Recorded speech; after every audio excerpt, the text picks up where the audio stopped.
Hello, and welcome to Western Civ, episode 243, The Battle for Tenochtitlan. After La Noche Triste, no one would have been criticized for assuming Cortés was done for. I'm sure that many of us in his place would have decided now was the time to cash out our chips and sail home. But that was not how Cortés saw the situation. He desperately needed Charles V to rubber stamp everything he had done in Mexico. For that to happen, though, he needed to capture Tenochtitlan. If he did not conquer the Mexica, Charles would probably find someone else who could, and Cortés would lose everything. So, he regrouped. After taking control of the Mexican province of Tepeca, Charles set his sights firmly on Tenochtitlan. It was time to finish the job. Fortunately for Cortés, the Mexican people had just been ravaged by smallpox and were in no position to resist his advance.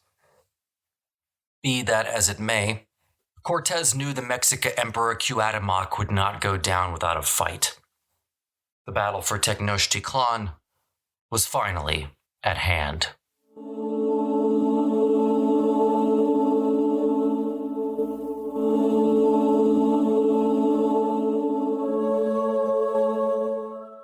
Cuauhtémoc had been carefully fortifying the capital since taking power.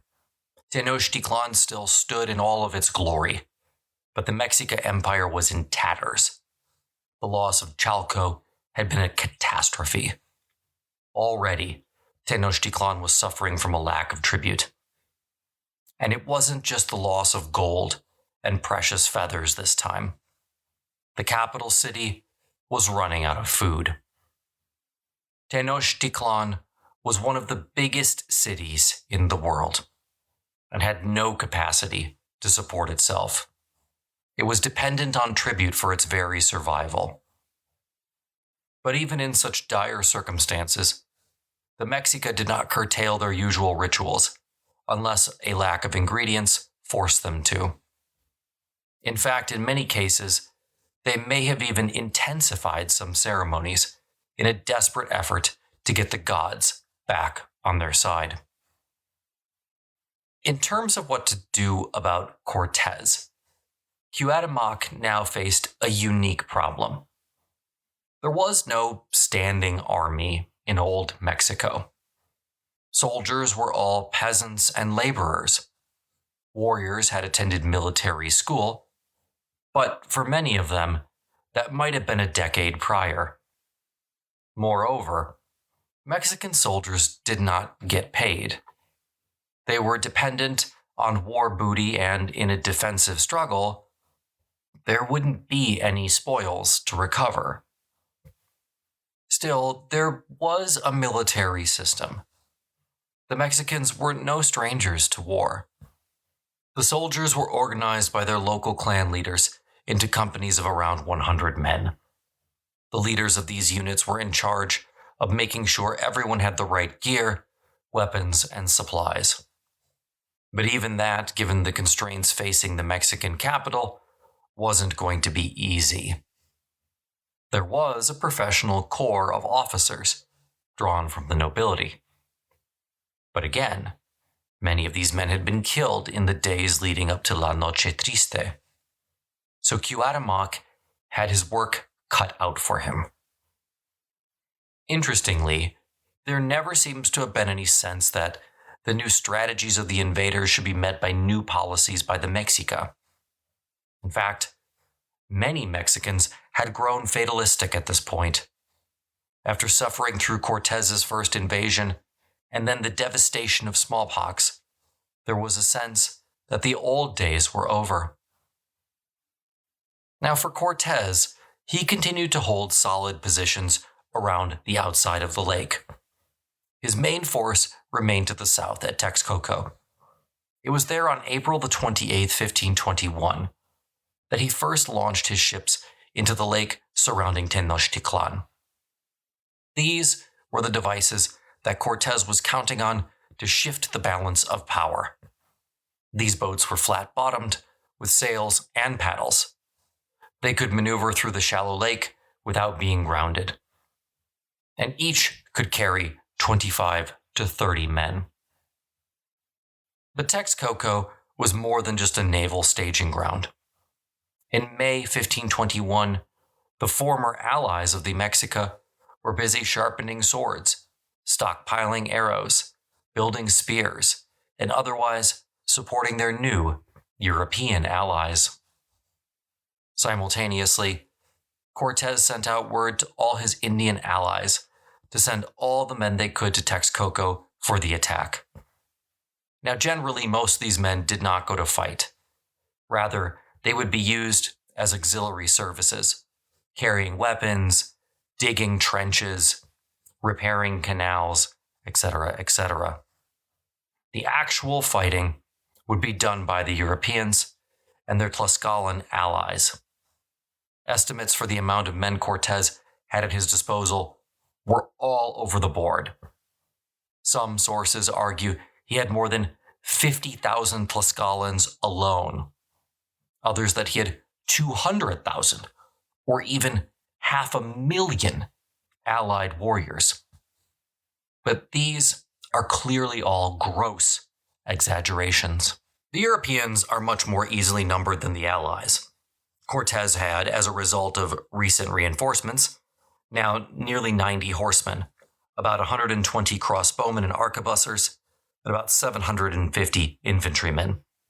He also had 3 large iron guns and 15 small ones, though he really didn't have enough gunpowder to use those effectively. Nearly every soldier equipped himself with well-quilted body armor, neck guards, and leggings, as well as a steel headpiece, shield, and sword. Instructions were given that no one was to sleep unless he was both armed and had on his sandals, that no one was to go to any nearby village for food, that no gambling was allowed for horses or for arms, and that no one was to mistreat allies or seize any loot. The penalty for sleeping on guard duty, as for desertion, was death. Cortés's plan to crush Tenochtitlan had a series of parts. The first part was to conduct a siege. He wanted to starve the population until, ideally, it submitted. If not, he wanted to weaken it enough to make the final conquest easier. Cortés, in a perfect world, did not want to lose a single European life. So they would cut the causeways and dominate the lake with their ships, and this would bring the Mexica to their knees. Cortés organized his forces into 4 divisions. 3 of these would fight on land under 3 different commanders. The 4th would fight on the water and be under Cortés's direct control. Each commander had around 25 to 30 horses, 15 crossbowmen and arquebusiers, and 150 foot soldiers. Each of the land divisions was assigned a different causeway, with instructions to hold it and keep the Mexica bottled up inside their city. Alvarado, he's still in command for some reason, went with 1 division. We know his Tlaxcalan allies immediately engaged the Mexica on the causeway and fought for several hours before nightfall as early as May the 22nd. At the same time, the men got to work filling in any gaps in the causeway the Mexica deliberately cut to keep them out. This wasn't easy. As expected, the attackers were assaulted on 2 sides from the word go by war canoes. No Europeans were killed, but at least 30 were wounded. Meanwhile, the land commanders dispatched small forces to the countryside, where they could commandeer as much corn as they were able. When the peasants did not give up willingly, the soldiers simply killed them. Sandoval, one of Cortés's 3 lieutenants, captured the key town of Iztapalapa that had evaded Cortés the year earlier on May the 31st. On June the 1st, the ships were finally ready. Cortés's initial plan was to sail to Iztapala, where Sandoval continued to fend off Mexican counterattacks. But when he saw smoke signals rising from the rocky island of Tepepoloco, he changed his mind and attacked there instead.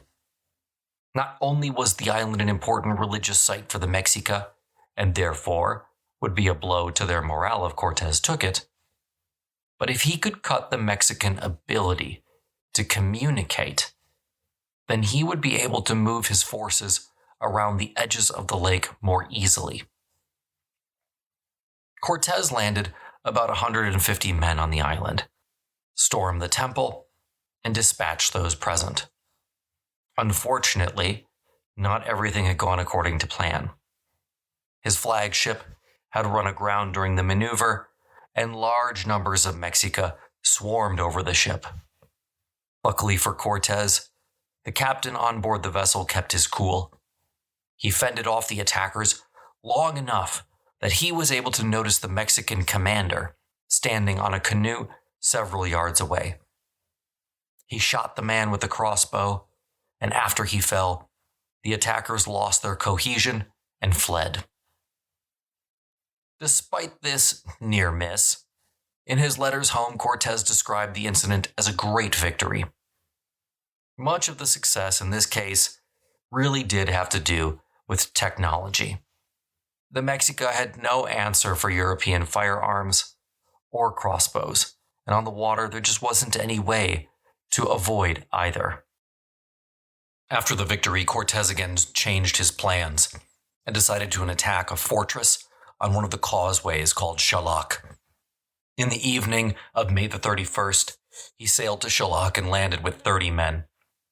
The Mexica viciously defended the fort, but again, European technology was too much, and Cortés carried the day. Still, the Mexica did not give up. Late into the evening, the lake remained chock full of canoes, bearing new warriors to the contest. Around midnight, the Mexica launched another counterattack, which was rare for them, since normally the Mexica did not fight at night. More than anything else, this shows just how desperate the Mexica had become. Ultimately, the Mexica withdrew, leaving Cortés and his men to an uneasy but triumphant sleep. And once more, of course, it's worth mentioning that in all these battles, the Tlascalans played an integral part, and without their aid, Cortés might not have won. The following morning, Cortés sent for reinforcements, and about 50 soldiers, 7 or 8 horsemen, and 50 crossbowmen and arquebusiers joined him at Xalac. Just when they arrived, the Mexica launched an attack down the road from the capital. There were also attacks on both sides of the causeway from canoes. The Mexica came shouting so loudly that Cortés remarked that it sounded as if, quote, the world was coming to an end, end quote. But he gained the advantage, since by temporarily opening a bridge just to the south of Xalac, he made it possible for some of his ships to move to the west side of the lake. 4 went through, then, keeping close to the causeway, they, with the others on the other side, assisted the foot soldiers and horsemen to fight their way north to the capital. The Europeans crossed one channel whose bridge had been removed by using a ship as a stepping stone. When they reached the north side of it, with guns and horses, they drove back the Mexica to the first houses of the city. Some ships were carefully paddled into the city, past the stakes which had been set in the water to obstruct them. The crews of these vessels set fire to the houses in the south of the city, whereby opening a new and drastic dimension to the war. This was going to be a war of attrition and destruction. The next weeks, though, were slow and painful for the Europeans. The Mexica were quick opponents who adjusted to Cortés's every move. They built defensive walls of earth on the causeways and defended each to the last man. They dug hidden pits that Europeans and Tlascalans fell into. They created makeshift swords, attaching blades to existing wooden swords, thereby augmenting the already obsidian tips. They threw javelins, and, of course, they peppered the Europeans endlessly with arrows. The fighting on the north-south causeway was also far from a walk in the park for Cortés and his crew. Every day, the Tlascalans would fill in the holes the Mexica made in the causeway the night before. Each subsequent night, the Mexica would dig out new ones or hollow out the originals. Each day, the Europeans would press forward until they had almost reached the first houses of the city. But then they had to retreat to Xalac. Each night the Mexica would come out from behind their fortifications and reverse any progress the Europeans had made. For Cortés and his men, it was maddeningly frustrating. Granted, throughout these early days, the Europeans lost few men. Their Indian allies bore the brunt of the battle in these early days. Yet Cortés remained determined to starve the city into submission. Early on, he received a report from Alvarado that the Mexica were still moving supplies in and out of the city via the North Causeway. So Cortés dispatched Sandoval with a company that included 23 horsemen and 18 crossbowmen. It took Sandoval several days, but he managed to establish himself on a sound position on the causeway. From that point forward, all of the causeways were in Cortés's possession. If the Mexica were going to get food and supplies in and out of the city, it would needs be over the water.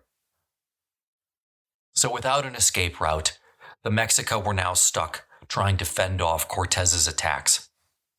They were now in a completely defensive position. They could not sally forth, even had they wanted to. Cortés held strong defensive positions along each of the causeways. Marching straight into European firearms and crossbow bolts in that situation would have been tantamount to suicide. At the same time, Cortés had begun to land his ships at various points in the city itself, torching homes as he saw fit. In order to try and bring matters to a head quickly, without more damage being caused to a city that Cortés still wanted to salvage, he resolved, after about another 10 days, around the 10th of June, to make a coordinated drive as far as he could into the heart of Tenochtitlan. He took command of all of the 200 foot soldiers, which had been allocated in the original division of the army.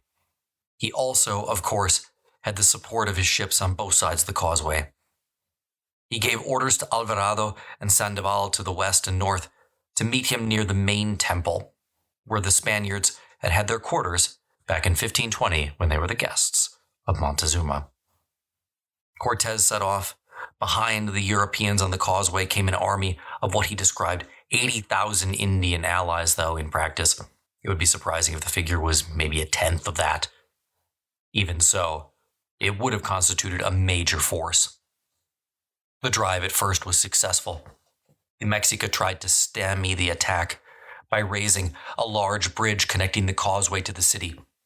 But Cortés had his ships carefully placed as a makeshift pontoon bridge, which enabled Cortés, at the head of a division of horsemen, to cross into the city with ease.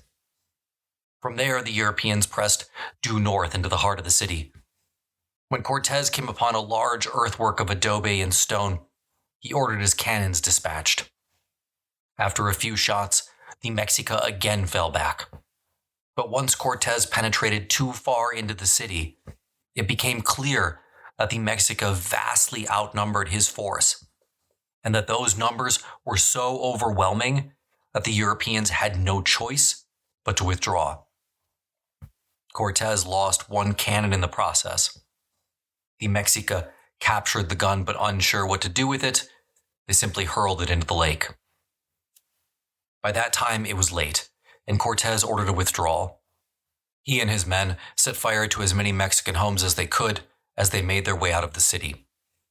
At this point, evidently, Cortés had given up on the idea of handing over a pristine, quote-unquote, Great Venice to his far-off king, Charles V.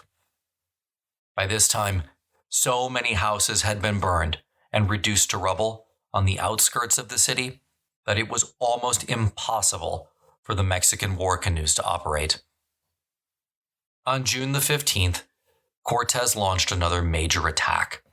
It had been 5 days since his last big push, so the Mexica had successfully entrenched themselves along most of their defensive positions.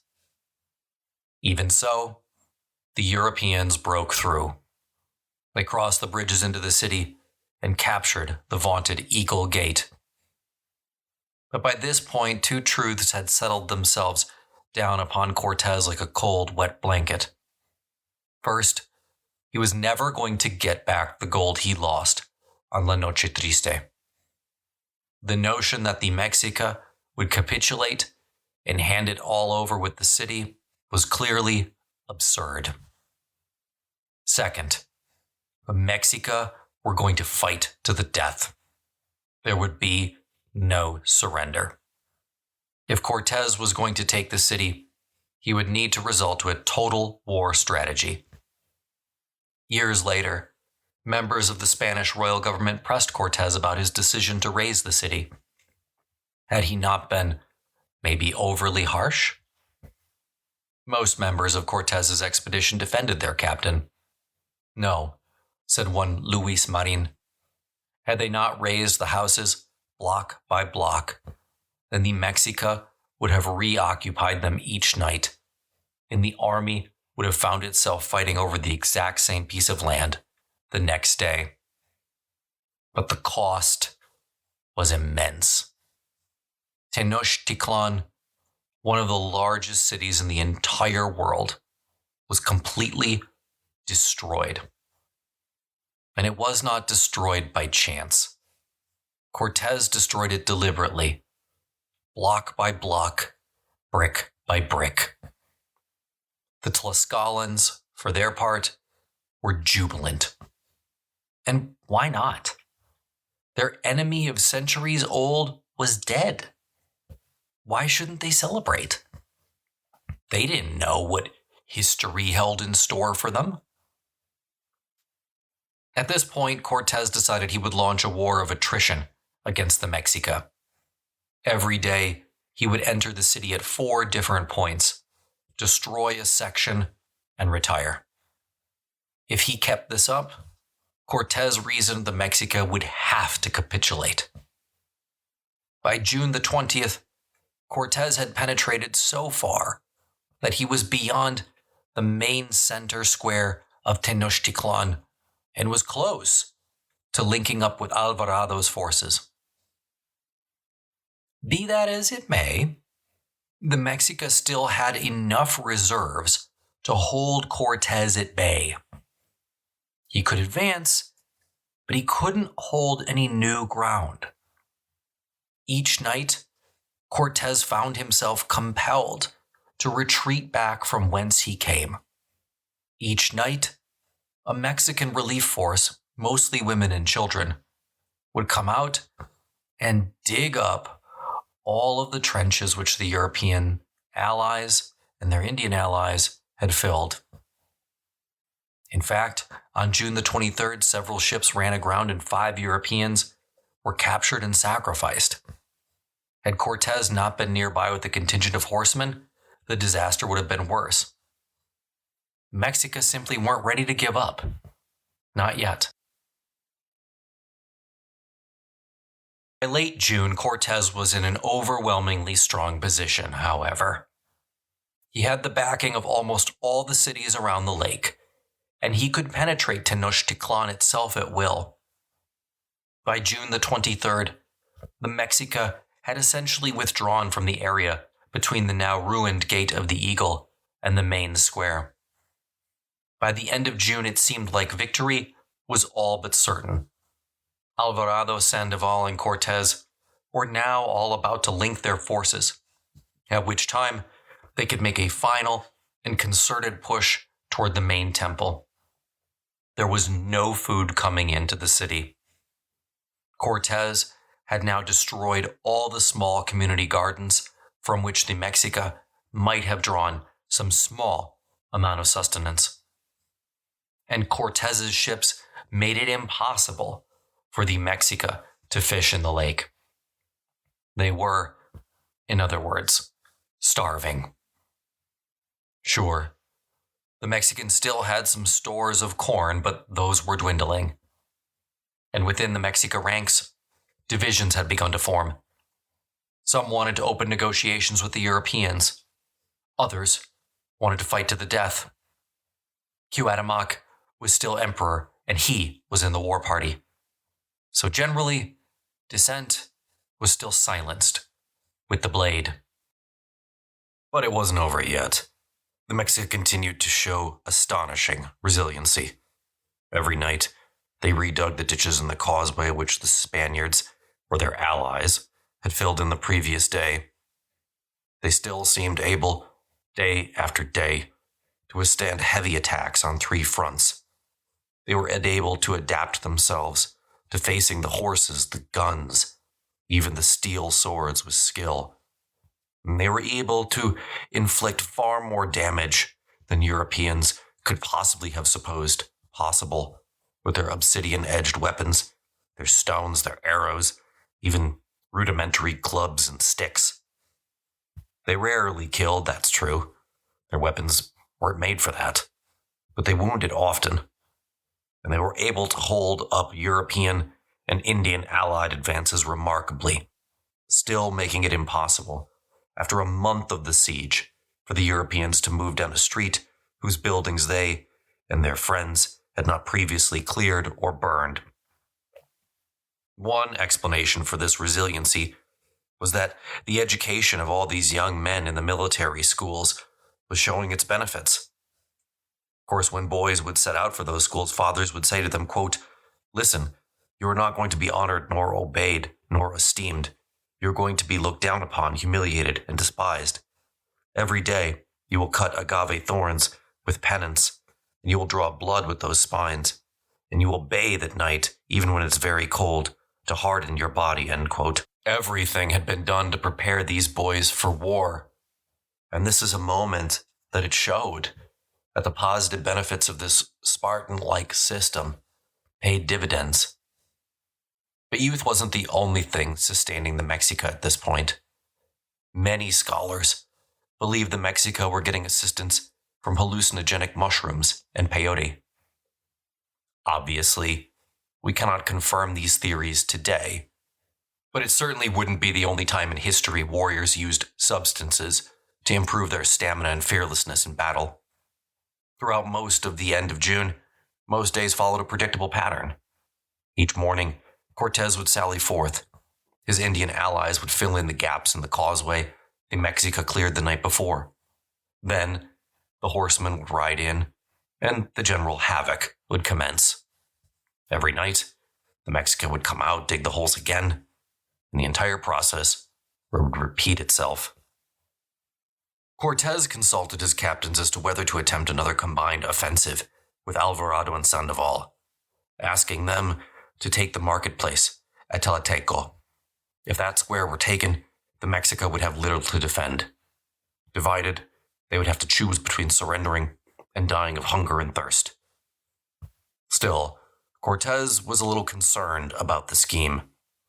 After all, even if the Europeans were able to establish headquarters in the square of Tenochtitlan, they could easily be surrounded. There was no shortage of numbers among the enemy. To reach Tenochtitlan, it was necessary to cross one of the several broad causeways, which, however wide, could always be cut. In the square, no ships would be able to reach them. Besiegers might become the besieged. But many of Cortés's captains kept pressing the idea.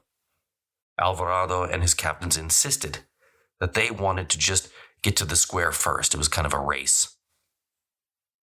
Cortés took this recommendation seriously, more so perhaps than he should have. So, eventually, against his better judgment, he decided that they would advance. Cortés agreed to go ahead with the combined attack on June the 30th, 1522. Now, it's important to point out that Tenochtitlan is actually a separate political ethnic entity from Tenochtitlan. And at this point, Tenochtitlan desperately needed Tenochtitlan. It needed its manpower and its land. So Cuauhtémoc made a direct appeal to Tenochtitlan for aid. They agreed, but insisted on a hefty price. If Tenochtitlan survived this ordeal, it would no longer be in charge of the lake. Tenochtitlan would be in charge. Cuauhtémoc agreed. He had no choice, and also he had Tenochtitlan blood. so it made some sense from an ethnic standpoint. Cuauhtémoc moved his headquarters to Tenochtitlan. He moved all his remaining military forces there and most of the civilians. Tenochtitlan had effectively ceded their city to Cortés. They would make their final stand on foreign soil. Tenochtitlan, however, was confident. They believed their hour of glory was at hand. And for a few days, even this seemed possible. Cortés's new joint offensive ended very badly. Cortés wrote to Sandoval and Alvarado to tell them of the plan and establish a camp in the market of Tenochtitlan. Sandoval was to join Alvarado, but he was to leave behind his horsemen on the mainland and give the impression he was breaking camp altogether. This would enable the cavalry, at least in theory, to lure the Mexica in the north of the city into an ambush. Alvarado would, in the meantime, advance from the west, in collaboration with Sandoval's infantrymen. Cortés divided his own troops. They would drive up the southern causeway in the normal way. Once inside Tenochtitlan, they would divide into three. One column would move up the main street, which the Europeans by now knew well, first to the main square before the temple precinct and then northwest to Tenochtitlan. They would be supported by a large number of allies to fill in the breaches which Cortés knew would have been made in the streets. Another force would, with a similar size of infantry, advance from the road which led east to west. Cortés himself would take the third contingent. He would travel north along a narrower road with about 100 foot soldiers and 8 horses, as well as, of course, a large contingent of Indian allies. Each of them would have to cross the large waterway which divided Tenochtitlan from Tenochtitlan, but it would do so at different points. The Europeans crossed the Gate of the Eagle, which was now in ruins, and divided their main force into 3 as planned.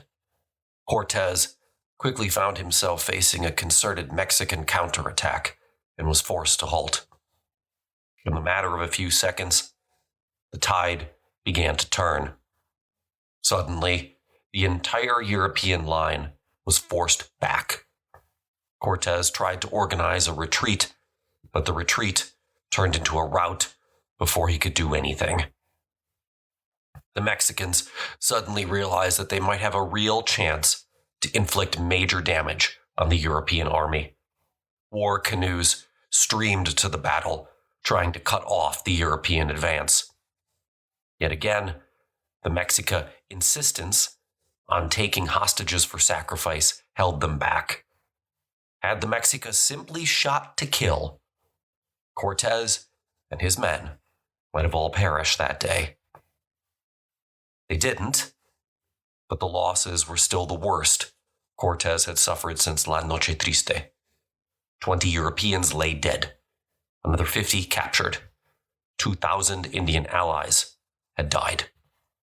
1 cannon and 1 ship had been lost in the struggle. It got worse for those who survived. As they regrouped, the survivors heard the beating of drums in the distance. The men who had just been captured were about to be sacrificed.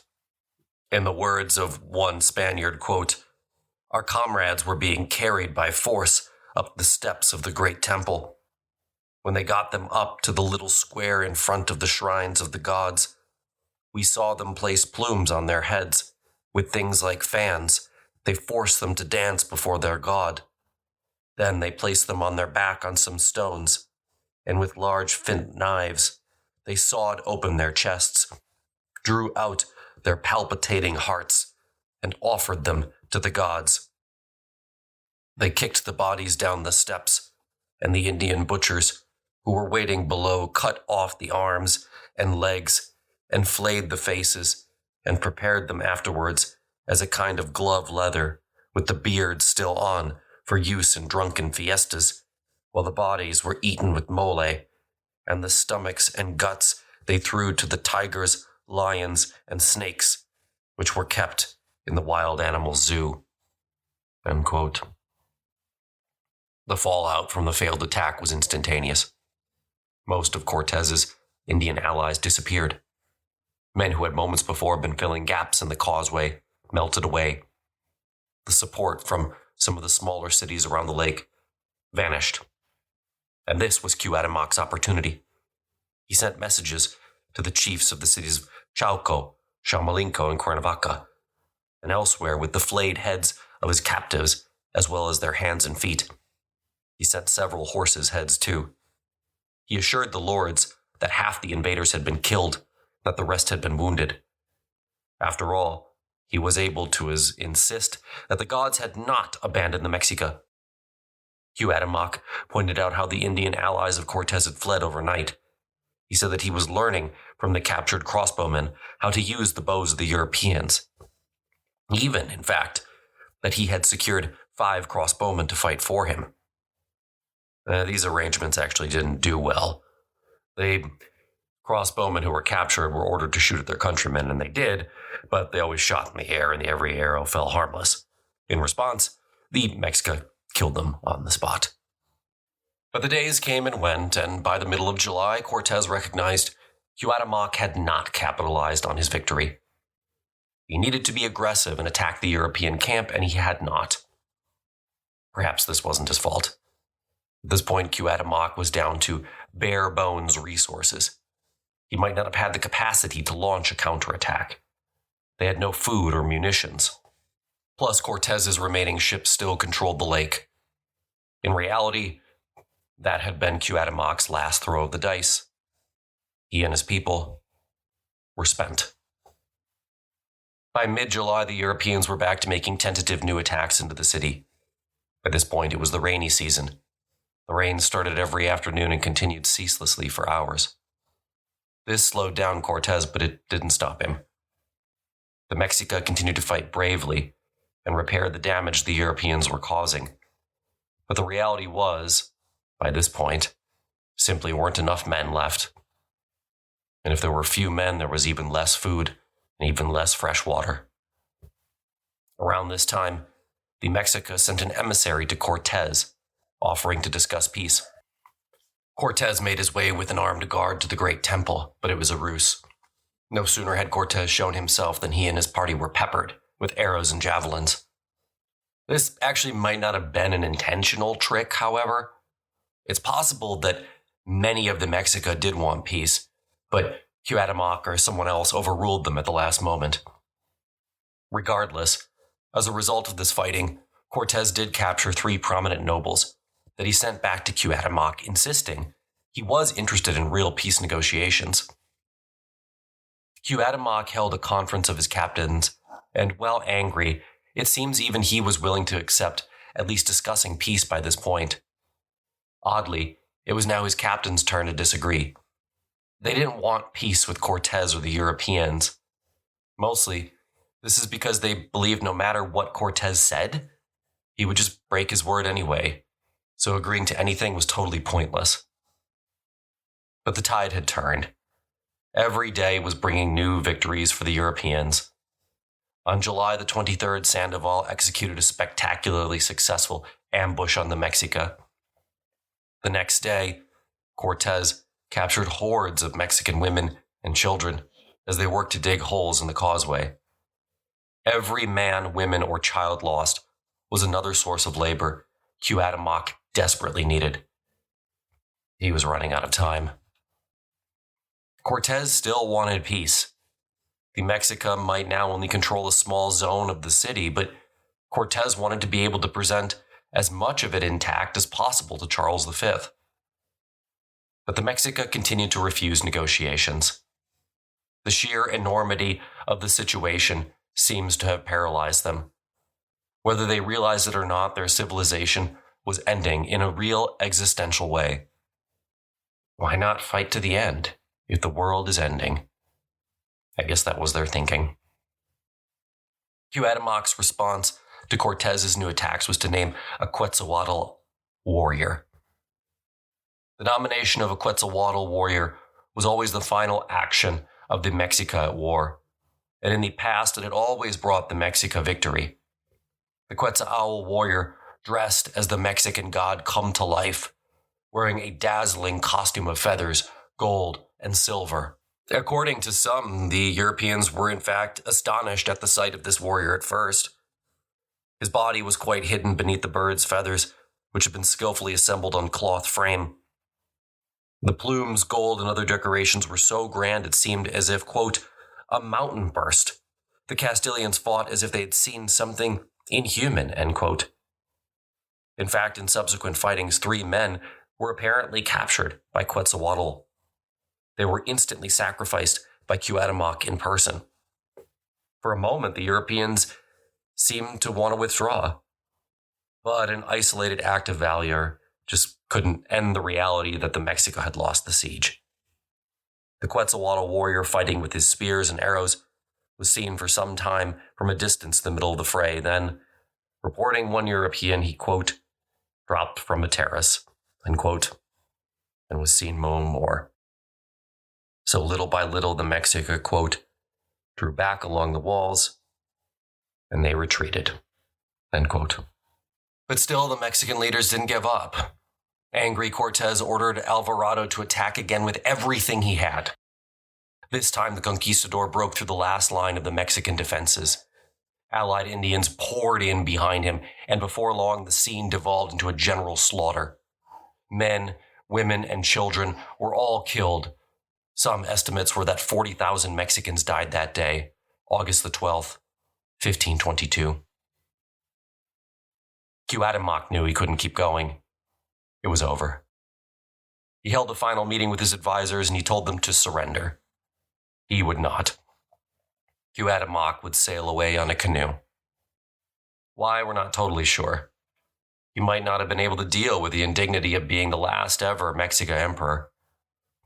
Or perhaps he truly believed he could return north from where his people originally, legendarily came, and return with a fresh army.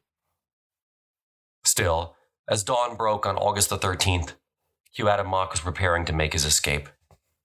Cortés that same morning was marshaling his men for one last assault. He wanted Cuauhtémoc alive, and he told his men to keep out an eye for him. But there would be no great final battle. When Cortés rode out that day, the surviving Mexicans surrendered. They had nothing left to give. Cuauhtémoc was captured trying to escape. The triumphant Europeans turned and took their captives straight to Cortés. Cortés received Cuauhtémoc as an emperor in a theatrical, if appropriate, ceremony. Cuauhtémoc made a speech recorded along the following lines, quote, Captain, I have done everything in my power to defend my country and keep it out of your hands. And since my luck has not been good, I beg you to end my life. That would be just. And with that, you can finish with the Mexican kingdom, since you have destroyed and killed my city and my vassals. End quote. Cortés, at least according to reports, responded affectionately. He said that he esteemed the emperor, the more for having defended the city with such courage. He only wished that Cuauhtémoc had made peace before so much of the city had been destroyed. Now he suggested that he should rest. Thereafter, quote, he would be able to rule over his empire as before, end quote. According to his own account, he told Cuauhtémoc that he should, quote, fear nothing.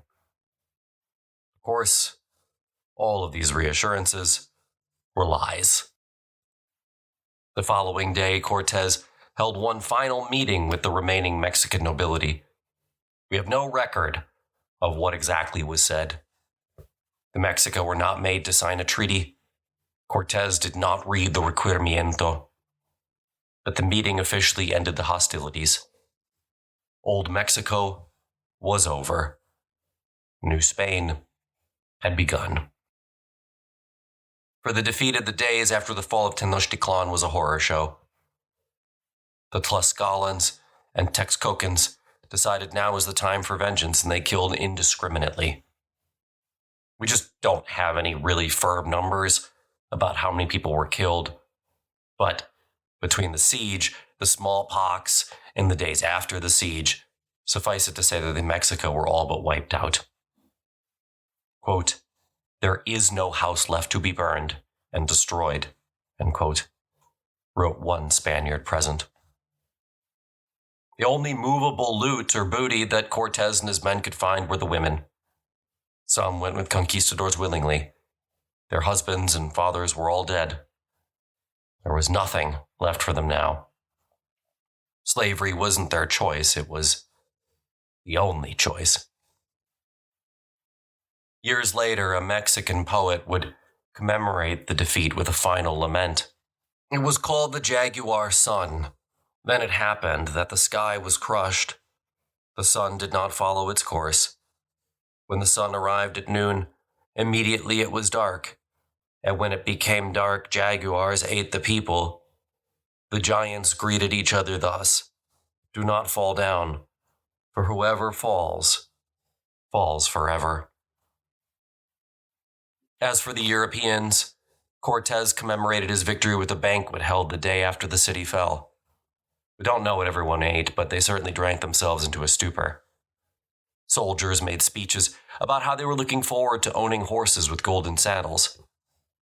As we'll see next week, that wasn't going to happen. I want to end this episode by quoting directly from one of the historians that I've read on the subject, Hugh Thomas, who writes, quote, "The sense of triumph felt by Cortés at these moments was touched with melancholy. Time and time again in his account of the last stages of the siege, he used phrases such as, 'We could not be but saddened by their determination to die.' There was the destruction of Tenochtitlan to consider, for the prospect of capturing the beautiful city, of which he had heard tell when he was still at Veracruz, had surely fired his imagination. Now it was rubble. Sacred books had been destroyed in hundreds. Cortés organized the complicated siege. He had inspired the ships. He had built an unlikely alliance with the Indian subject peoples through clever diplomacy. He had even made alliance between different European groups. He had seen his friends killed. He had won a great victory with modest losses to his own men. His fellow conquistadors had fought bravely against what seemed in the beginning to have been great odds. For a time, he and his friends seemed to have been looked upon by some Mexica, at least as being the reincarnations of deities. But in the end, to be honest, it had been the Mexica who had fought like gods. As always, if you're interested in more content, check out the various links in the show notes, including the link to the website, ad-free shows, and Western Civ 2.0.